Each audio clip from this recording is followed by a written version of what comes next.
Şəvval ayı haqqında verilən bəzi suallar bunlardır. Birinci sual. Hənəfi məzhəbinə görə Şəvval ayında tutulan 6 gün orucun hökmü nədir? Bismillahirrahmanirrahim.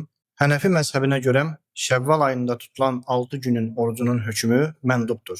İkinci sual. Hənəfi məzhəbinə görə Şəvval ayının orucunu ayrı-ayrı günlərdə tutmaq icazəlidir? 6 günün orucunu ayrı-ayrı tutmaq müstəhəbdir. Üçüncü sual belədir. Hənəfi məzhəbinə görə Ramazan ayından qəzası olan biri qəzadan öncə Şəvval ayının orucunu tuta bilər? Hənefi məzhəbinə görə tuta bilər, lakin üstün olan ilk öncə qəza orucunu tutmaqdır. Dördüncü sual belədir. Hənəfi məzhəbinə görə tək bir niyyətlə Ramazan ayından qalan qəzanı və Şəvval ayının orucunu birləşdirib tutmaq olar?